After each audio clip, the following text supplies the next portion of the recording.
Thank you very much, sir. And morning to all Dominicans.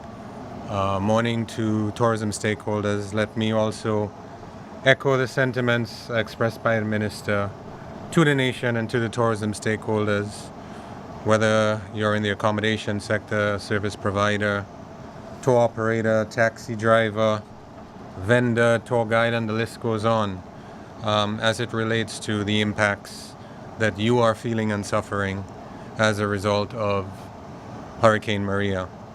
I know that DDA, myself, the Board of Directors, management staff, we stand ready to advocate on your behalf so that we can get the tourism industry back. My job this morning is to inform on a number of sectors. The first one that I will discuss is the accommodation sector. And then I'll move on to tourism service providers and then deal with access. So as it relates to accommodation, Discover Dominica had 73 properties listed as functional in Dominica prior to Hurricane Maria. This translated to 909 guest rooms. Through October 17th, that's yesterday, DDA conducted a rapid assessment by visiting 64 properties, or 88% of accommodations.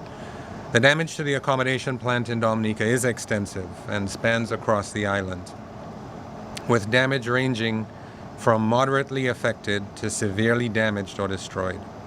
Of the properties visited thus far, based on our assessment, 32 are moderately damaged, meaning partial structure damage, and able to operate now or in the near future with fixes and repairs, either in whole or part, and also needing assistance with lights, water, amenities to take care of things like laundry, for linens and towels. In most cases, Wi-Fi is not available. 32 properties of those assessed are deemed severely damaged or destroyed, with serious to total destruction of structures, including roofs, electricals, plumbings, and the outlook for these properties is a longer-term rebuilding, somewhere in the area of 12 to possibly even 24 months.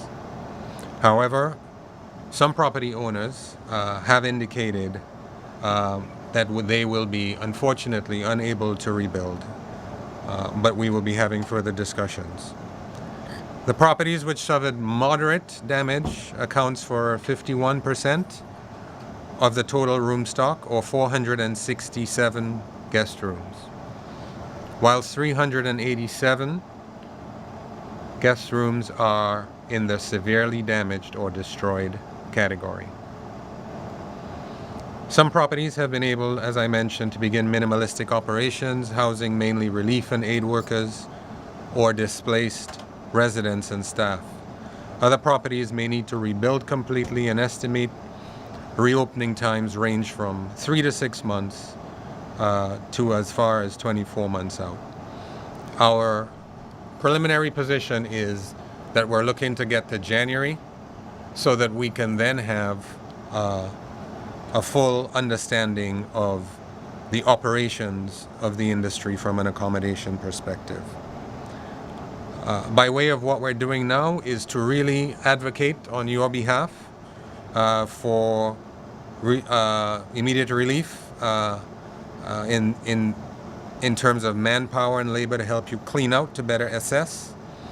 We're also trying to monitor and maintain a daily inventory of the available rooms so that we can communicate that out to the wider publics, and certainly advocate for the return of utilities to properties that can be operational, that being electricity, water, and the like.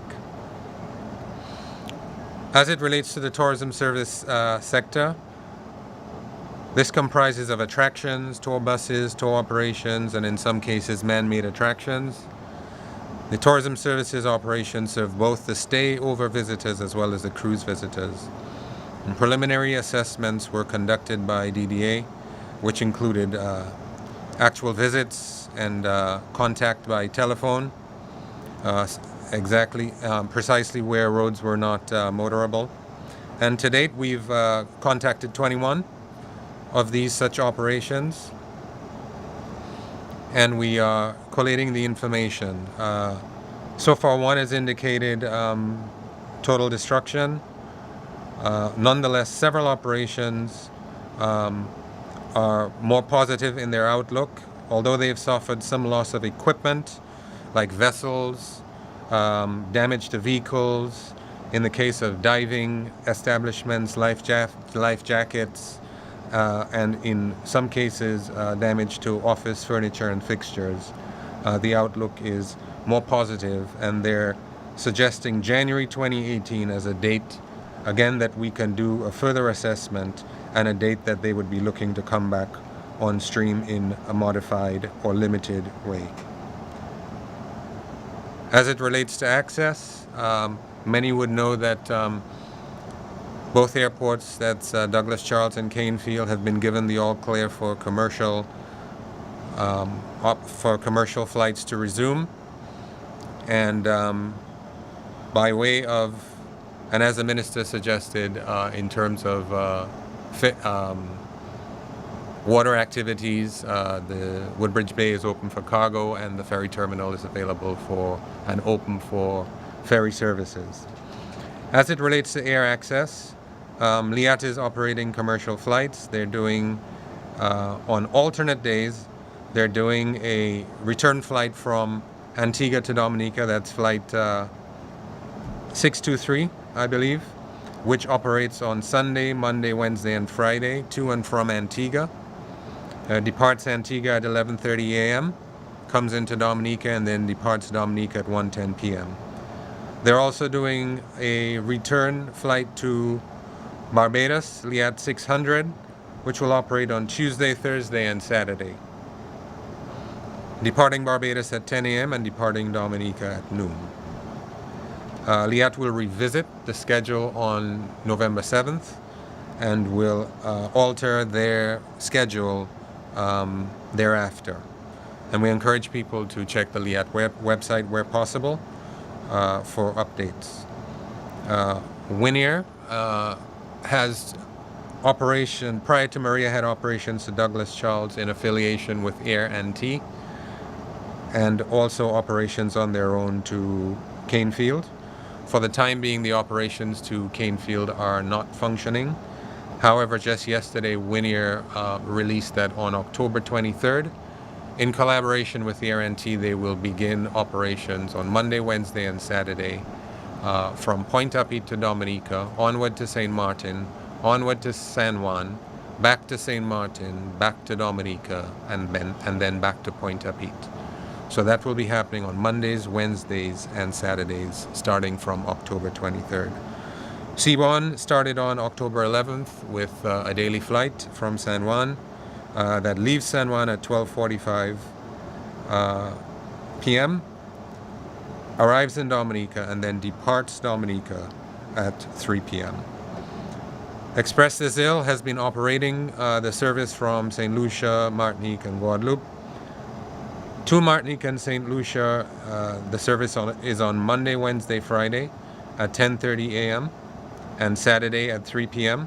And to Guadeloupe, that service is on Tuesday, Thursday, Sunday at 11:30 a.m.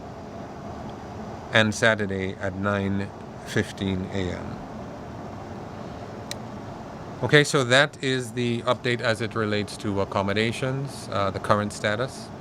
The update as it relates to the status on some tourism service providers, and the update as it relates to access into Dominica.